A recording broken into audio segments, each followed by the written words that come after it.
Today we're going to be learning how to make tofu at home. When I first presented this idea to my wife and told my friends that I was gonna jump into the tofu making abyss, they were a little skeptical. Some of the questions I got were, is it really better than the stuff you buy for $2 at the supermarket? That seems like a complicated process. I've heard it's very messy. Is it really worth it, was kind of the conclusion that everybody came to.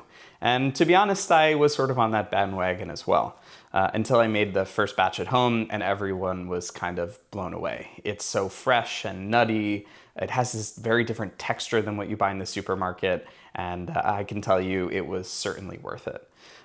There are a few pieces of specialized equipment that you need to buy, but you can kind of get away with a few different things that you might already have at home, and we'll walk you through some of those tips and tricks along the way. The most important thing is sourcing really good quality soybeans. I went down a rabbit hole of trying to find the best soybeans I could, and my journey took me to finding a farmer and also a breeder in Iowa. And they produce these soybeans called the Laura soybeans, and they are prized for being organic and, very separate from some of the more commodity-based soybeans, and they have a really great flavor, and I've had great results from them. They're also a tiny bit larger than your normal conventional soybeans, and what I really appreciated is I called them out of the blue and had a few questions, and I spoke with one of the owners and farmers, and they were extremely generous with their time, told me about one of their friends who is from Japan and uses their soybeans for making tofu, and sent me their recipe. So what you'll see today is a version of that combined with a book called Asian Tofu by Andrea Nguyen. And you'll learn that there's a few intricacies and things like that you'll pick up on during the process that vary recipe to recipe. The next important element of making tofu is it's very similar to making cheese. You need what's called a coagulant to basically break the proteins in the milk, the soy milk in this case, that we're creating. And there's a few different coagulants that you can use. You can use a product called nigari, gypsum, you can use Epsom salts, or you can use a more modern approach called GDL. Typically that one is reserved for a different style of tofu, so we won't be using that today. Today we're going to be using nigari. Nigari is a product that's derived from seawater, and basically it uses an ionic style of coagulation, so leveraging some of the negative ions that the soy milk has in equilibrium and introducing some positive ions. That's the extent of my science knowledge, so you'll have to do some more research to find out more yourself. But basically you add a few teaspoons of this coagulant to your soy milk after it's been cooked, and it breaks it up into what look like curds from a traditional cheese making process. Sort of looks like ricotta cheese, and then we'll go ahead and strain it and mold it. And the next piece of equipment that you'll need is a mold. You can probably get away with making something at home, maybe taking an old tofu box and cutting some holes at the bottom for drainage, but this one was very cheap on Amazon. And basically we'll put the coagulated product into here with a cheesecloth lining, and press down with a can of beans or something else on top to weigh it down to get to the texture that we desire. Another thing we'll need is a high-powered blender. I'm sure you can get away with, your standard blender that you have home, but we'll be using Vitamix, and it's worked really well. A few other things you're gonna need are 2 pots, a larger pot and a smaller pot. You'll see why those become valuable later on. In our case, I think I'm using like a 3-quart saucier and an 8-quart pot, but something close to that should serve you well for this project. You'll also need a thermometer, a scale is really helpful, and a spatula for mixing. And I also am using a colander for straining, and a few pieces of cheesecloth, as I mentioned before. So to make 1 block of sort of standard tofu that you might find in a supermarket, we're going to start with 6 ounces of soybeans. The first thing we need to do is rinse them and then soak them overnight. And this is sort of just like cooking any beans. Soaking overnight makes the cooking process a little bit shorter. It also makes it a bit more even. So we'll soak them, obviously depending on your temperature in your room, but like 8 to 12 hours overnight should be good.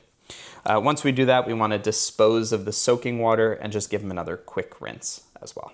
Into our blender with our 6 ounces of drained and rinsed soybeans that have been soaked overnight, we're going to add 480 grams of water. So this is going to be what our initial soy milk is created with. Here's where it gets a little bit confusing. This won't be the final volume of our soy milk. We're also gonna add 1,200 grams of water to our larger pot, which we're gonna start heating once we blend the soy milk, and this will just jumpstart our process and make the boiling a bit faster because a lot of the liquid will already be hot. The other thing that we need to do is set aside some water, which will be used to clean the blender to get the most of the soy milk or the blended soybeans out of it before we cook it, so we're not wasting anything. And half of this we're actually going to reserve for pressing once we strain the soy milk in a bit to get the most out of like the lees that are left behind. So we're gonna blend the soybeans. We'll start off on a low speed and gradually work our way up to a higher speed. And we're gonna blend this for about 1 to 2 minutes until it's pretty fine in texture. You'll see it gets a little bit frothy and foamy, so we'll just keep an eye on that.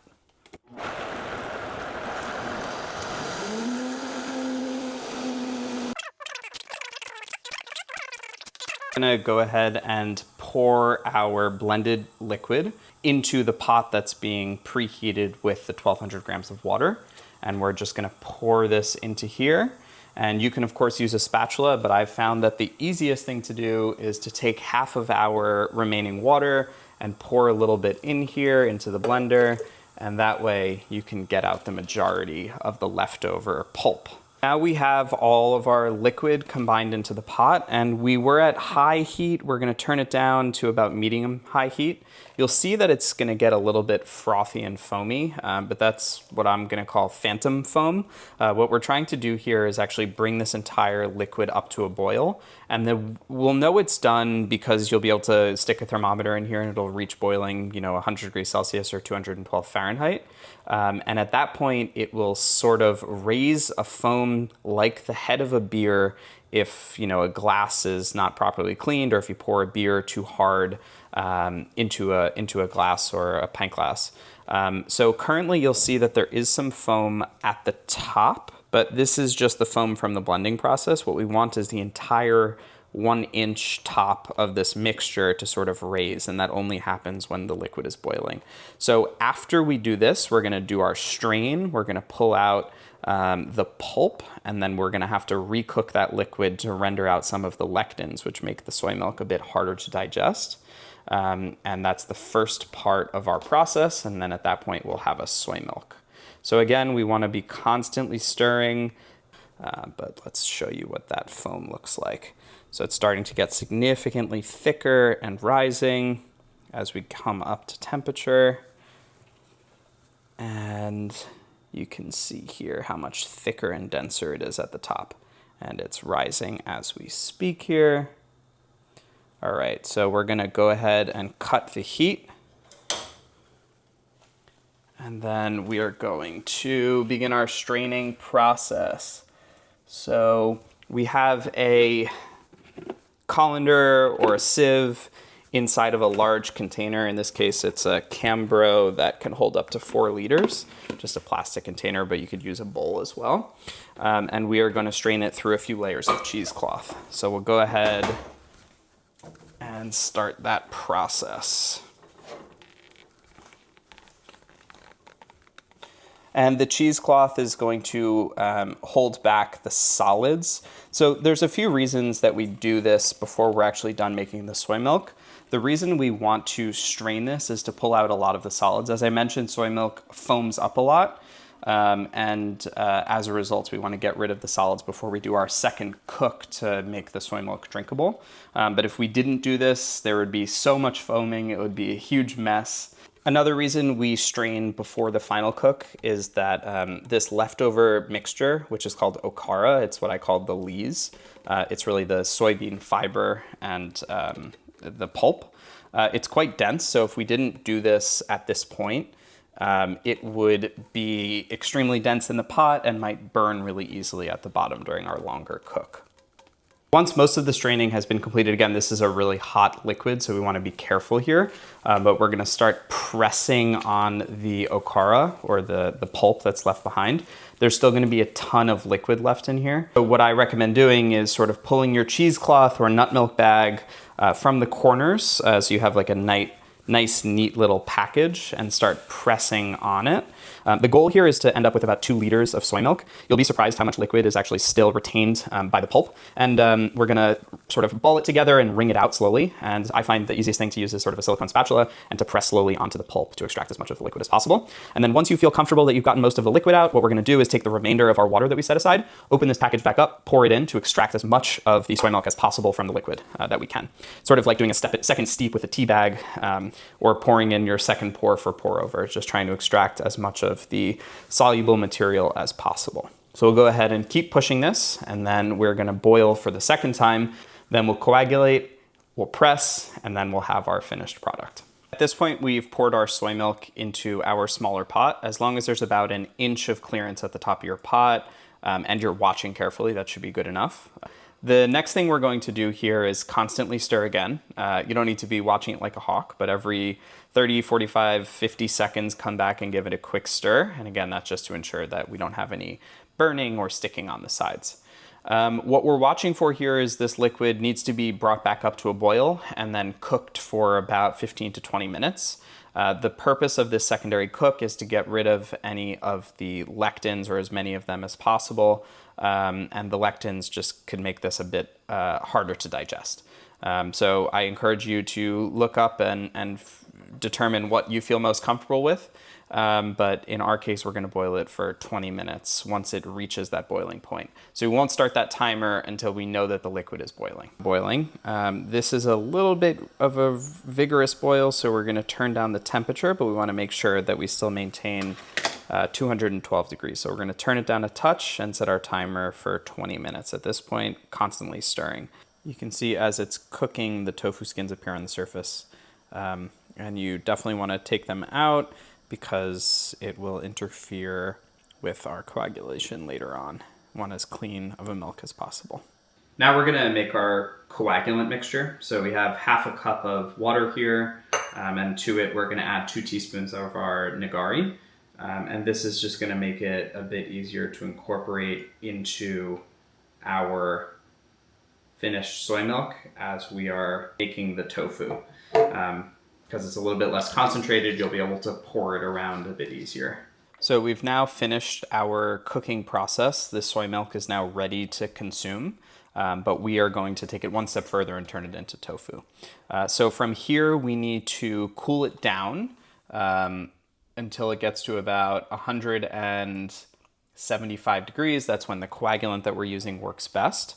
And believe it or not, stirring is a pretty effective way of doing this. Basically what you're doing when you're stirring aggressively is you are incorporating cold air into the mixture, so that'll cool it down pretty quickly. So we'll get it down to 175 degrees, and then we're gonna add our coagulant and turn it into tofu. All right, so we're at 175 degrees now, and what we're going to do is get our coagulant that we've added the water to and give it a quick mix.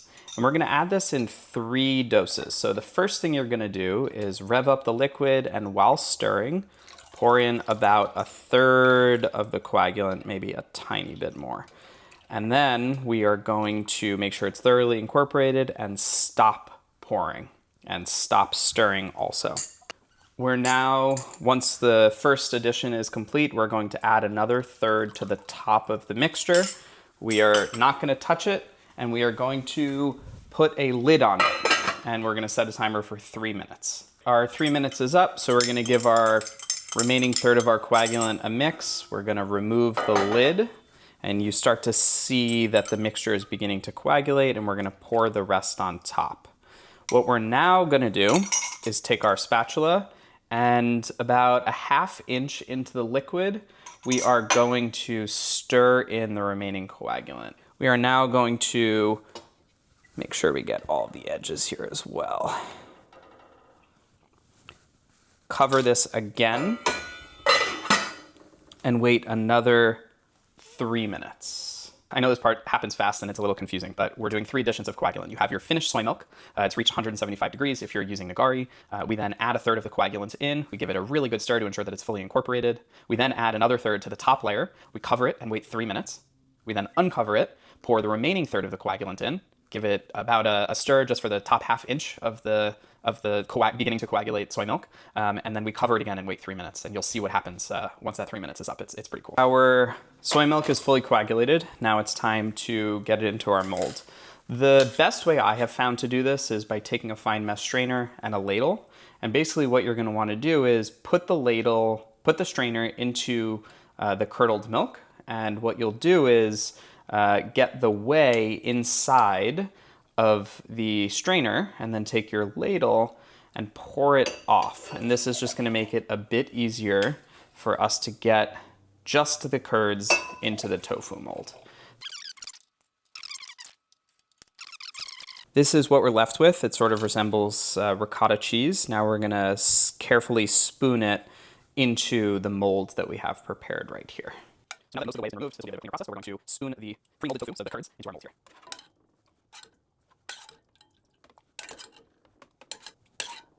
Try to create an even layer, but we'll fix that in a bit. Anyway, a slide spoon would be really good so you can scoop out as much whey as possible. Now is the final step in the process. So what we'll do is we will fold over our cheesecloth, make a nice neat package, and then at this point we'll put the top of the mold on, and we need to weigh this down. On how dense you want your tofu will determine how long you wait. I would guess this is probably about 1.5 pounds. I mean, we could weigh it, and in this configuration I like to wait about 15 minutes for the whey to pull out, and that's the texture of the tofu that I really enjoy. It's been about 15 or 20 minutes. And basically what we're gonna do now is release the tofu from the mold. So I like to take the entire mold and place it into a bucket of cold water and let it sit there for 30 seconds or so. And once it's been sitting here, I sort of like to pour the tofu out of the mold, remove the mold, but the tofu is still wrapped in cheesecloth. And because I'm impatient, I'll slowly start taking the tofu out of the cheesecloth as well. We then need to let this tofu sit in the cold water for about 5 minutes, and that's just to let it firm up a bit.